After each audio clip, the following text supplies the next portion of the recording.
ጨቀና ነው ወሬ ጥብስ የሆነ ወሬ ይዤልን የመጣሁት አፄ ኃይለ ሥላሴ ፈጽሞ መንገስን የተከለከለ ንጉስ ነበር።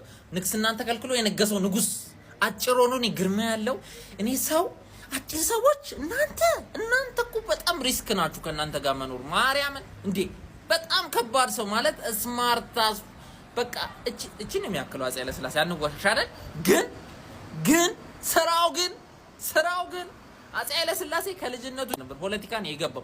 እናቱም በልጅነቱ ነው ያጣው። ራስ መኮንን አጀርሳ ጎሮ ምናምን የሚባል አካባቢ ሀረርን ነበር አባቱ የሚገዛው። እዛ አካባቢ ነው ቤተ መንግስቱ ተወልዶ ያደገው ማለት ነው። አባቱ ያው ራስ መኮንን ታውቁታላችሁ የሚኒሊክ ያክስት ልጅ ነው።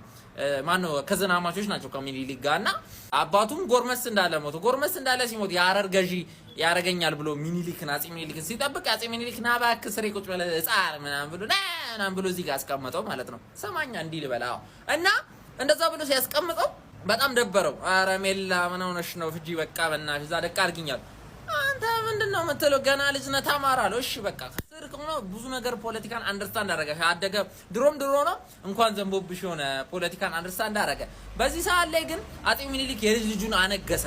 ስለዚህ የልጅ ኢያሱ ሲነግስ ለእሱ የሰለሞን ደም ስላለው ለንግስና እሱና መሰሎቹ ተባረሩ ከቤተ መንግስት አካባቢ። ልጅ ኢያሱ ወደዛ አባረራቸው እና ሲዳሞ ነው እሱ ሄደው። ሲዳሞ ላይ ዝም ብላ ቡና ለቃሚውን አቀረች ማለት ነው። ቡና ለቃሚ ሲሆን ደበረው። ከዛ ሸር ከኋላ ሄደና ልጅ ኢያሱን ወስዶ ለብ ነው ያደረገው። ወስዶ ሰጣ አርጎ ልጅ ኢያሱን ጣል። ልጅ ኢያሱን ከጣለው በኋላ ልጅ ኢያሱ እንዴት እንደጣለው ሙሉ ግቡና እዩ የልጅ ኢያሱ ታሪክ ላይ። ከዛ ዘውዲቱን አስቀመጠ። ዘውዲቱንም በመርፌ አስገድሏታል ወይም ደግሞ ባያስገድላትም እንድትሞት ችላ ብሏል የሚባል ነገር አለበት። እሷንም ይዞ ሰጣ ግቡና እሷንም ሰጣ አረጋ። ሁለት ሰው አስወገደ ማለት ነው። ከዛ በኋላ ላይ ባልቻ ከዛ በፊትም ባልቻ እንትላለ ኃይልን ቀንስ ፓወር በጣም ሲዳሞ ላይ ይኖረው ባልቻ ያው ከሚኒሊክ ጋር ፒስ ስለሆነ በጣም ፓወር ተሰጥቶት ነበረ። ስለዚህ በዚህ ምክንያት ባልቻን ፓወር ቀንስ ሲለው አልቀንስም ምናምን ባልቻ አኩርፏል። ለምን የሚኒሊክ ልጆች ከስልጣን ላይ ታወርዳለ ብሎ አኩርፏል። ከዛ ባልቻም ወታደሮቹን ይዞ በጣም ብዙ ወታደሮች ነበሩት እና ወታደሮቹን ይዞ በቃ ወታደሮቹ ተማምኖ ነበር። ተው ወታደሮችን ቀንስ ተው እሺ አለና ከኋላ ሄደና ለወታደሮቹ መላ ማይሸጉድ የለም። ወታደሮቹ ባልቻ ላይ ተቀየሩበትና ባልቻ ሲላቸው አራናቅሽ ብላሽ ይበቃል ባልቺቲኛና አናቅሽ ፍጂ በቃ ተባለች። ባልቻ በቃ ከፖለቲካው ውጭ ባልቻ ተዋጊ ነው እንጂ ፖለቲከኛ አይደለም። ገብቶሃል? አፄ ኃይለ ሥላሴ ጠቀጠቃሩ ከፖለቲካ አስወጥቶ ወደዛ ነው የወረወረው። ገበሬ ነው ባልቻ ማለት ነው። የባልቻ ታሪክ ላይ ደግሞ ግቡና እዩ። እንደዚህ አርጋው ከፖለቲካ ኃይሉ የሚባል የተክለ ሃይማኖት የንጉስ ተክለ ሃይማኖት ማለት ከሚኒሊክ ጋር የተዋጋው ንጉስ ተክለ ሃይማኖት ልጅ የነበር ኃይሉ ስሙን ልሳሳት ይችላል። ኃይሉ የተባለ ሰው እንደዚህ እንትን ሲለው እሱንም ወስዶ ሰጣ አርጎ አሰረው ማለት ነው። እኚህ ሁላ ብዙ ሰዎች በዙሪያ ያኮርፉ ሰዎች አሉ። አፄ ኃይለ ሥላሴ በዛውም ደግሞ በጣም ተሰሚነት ነበር። ኦቨር ተሰሚነት በጣም ስማርት ነበረ። በጣም በሚገርም ሁኔታ ነው የነገሰው። ዘውዲቱ ከሞተች በኋላ የሚኒሊክ ልጅ ከሞተች በኋላ በጣም ከባድ ሴሌብሬሽን ከሞተች በኋላ ጣሊያን መጣ። ብዙም አልቆየም። ጣሊያን ለሁለተኛ ወረራ ተናዶ በሙሶሎኒ ጊዜ ፋሺስት ጣሊያን ሲመጣ ሰዎቹ ተባበሩ ከጣሊያን ጋርና ማይጨው ላይ ወስደው ሰጠት ሁሌ መስጠት የለም ነው ያሏትና እንካ ቀበስ ነው ያሉት። በቴስታ ሲሉት አፄ ኃይለ ሥላሴ ወይኔ ተበለው አለ። ወይኔ ገና ስልጣኔን ሳላጣጥም ብሎ ሄደ። ጺሙን ተላሽቶ ወደ አዲስ አበባ ተደባብቆ ሄደ። ሸሸና እንግሊዝ ገብቶ እንዴት አድርጎ ነው ሀገሩን ያስመለሰው? ራስተፋራይ ሥላሴ የሳ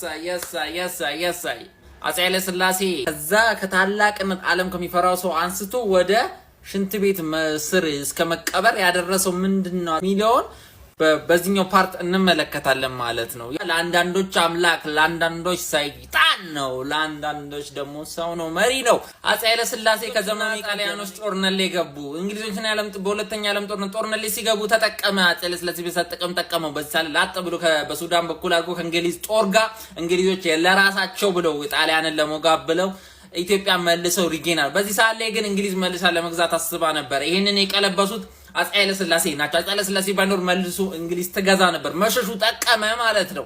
እና ዊንጌት የተባለ ወሳኝ ሰው ደግሞ በዚህ ያለ ለአፄ ኃይለ ሥላሴ ከባድ ውለታ ውሏል።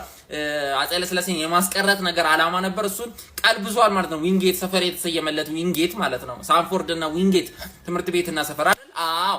እና አፄ ኃይለ ሥላሴ በዚህ ወደ ስልጣናቸው መልሱ ከእንግሊዝን እንደመተው አርገው ወደ አሜሪካ ሄዱ በዚህ ሂደት ማለት ነው። በዚህ ሳለ ደግሞ ማወቅ ያለባችሁ ነገር በጣም ዓለም ላይ ተከባሪ በጣም የተከበረ ሰው ሆኗል አፄ ኃይለ ሥላሴ። ነገር ግን ደግሞ በአገር ውስጥ ደግሞ ረሃብና በአርበኞች ዘንድ ተቃውሞ አለ። ባንዳና ከበርክ የሚል በዛ ላይ ደግሞ እነ በላይ ዘለቀ አክሩፈው ተገለዋል። ይሄንን ማስገባት አለ። የበላይ ዘለቀ ታሪክ ላይ ግቡና እዩ።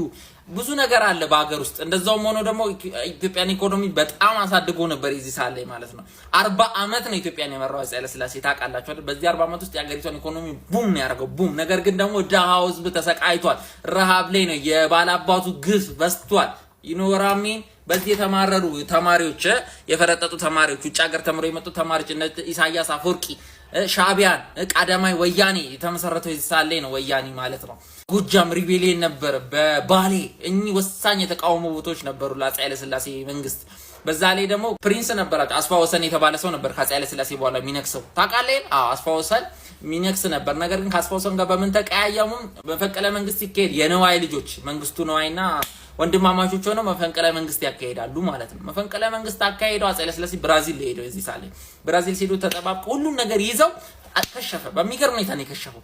ሲከሽፍ እንዳለ ያገቷቸውን የሱን ፋሚሊ አፄ ኃይለ ሥላሴን ፋሚሊ አግተው ነበር ማለት ነው። እንዳለ ሲገሉ አበባ አረጋይ አንደኛው ነው። አበባ አረጋይ አደገኛው ፓትሪዮት ጠቅላይ ሚኒስተር ነበር እዛ ሳለ። አበባ አረጋይን ገለው ሌሎችን ከዝኖቹን ምናምን አፄ ኃይለ ሥላሴን ገለው ማንን ይተዋሉ መሰለ ያገቱትን ልጁን እንዴ ነው የሚተውት አፄ ኃይለ ሥላሴ።